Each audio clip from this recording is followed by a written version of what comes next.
प्रेरणा कथा। मां का कर्ज। एक पति और उसकी पत्नी में झगड़ा चल रहा था। पत्नी बोली, मुझे पूरा विश्वास है कि मेरी अंगूठी तुम्हारी मां ने ही चुराई है। पति ने भी गुस्से से कहा, तुम अपनी हद से आगे निकल रही हो। तुम कैसे कह सकती हो कि मेरी मां चोर है? पत्नी बोली, तुम्हारी मां के सिवाय इस कमरे में कोई भी नहीं आया था।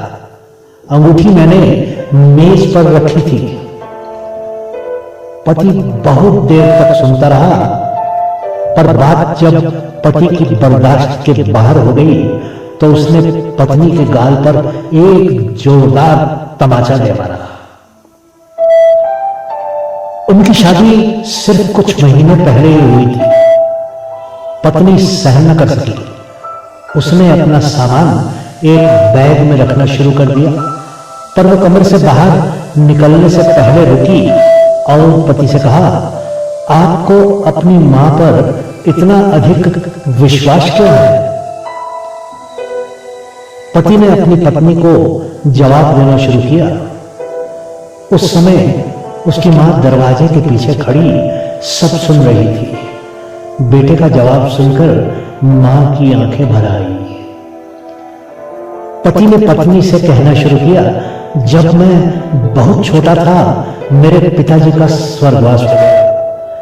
मेरी मां ने लोगों के घरों में झाड़ू पोछा लगाने का काम शुरू कर दिया और जो कुछ भी वो कमाती थी उस पैसे से सिर्फ एक वक्त का खाना ही आता था। मां एक थाली में मुझे परोस देती थी और खाली डिब्बे को ढक कर रख देती थी और कहती थी, मां की रोटियां उसके डिब्बे में हैं। वो कहती, बेटा तुम खा लो। मैं भी हमेशा आधी रोटी खाकर कह देता था कि मां मेरा पेट भर गया है, मुझे और नहीं खाना है। मां ने मुझे मेरी जूठी आधी रोटी खाकर मुझे पाला पोसा और बड़ा किया है। आज मैं 2 रोटी कमाने लायक हो गया हूं, लेकिन यह कैसे भूल सकता हूं कि मां ने उम्र के उस पड़ाव पर अपनी इच्छाओं को मारा है। वह मां आज उम्र के इस पड़ाव पर किसी अंगूठी की भूखी होगी, यह मैं सोच भी नहीं सकता। तुम तो 3 महीने से मेरे साथ हो। मैंने तो मां की तपस्या को पिछले 25 वर्षों से देखा है। यह सुनकर मां की आंखों से आंसू छलक उठे। वह समझ नहीं पा रही थी कि बेटा उसकी आधी रोटी का कर्ज चुका रहा है या वह बेटे की आधी रोटी का कर्ज चुका रही है। मित्रों, मां इस दुनिया में सबसे आदरणीय होती है।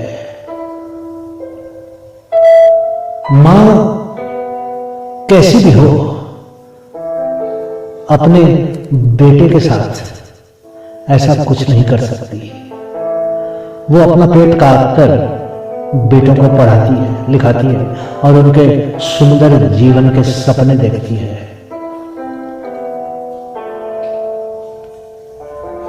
मेरे छोटे सुनने वाले श्रोतागण अपनी मां का पूरा सम्मान और ख्याल रखेंगे। सुनने के लिए धन्यवाद।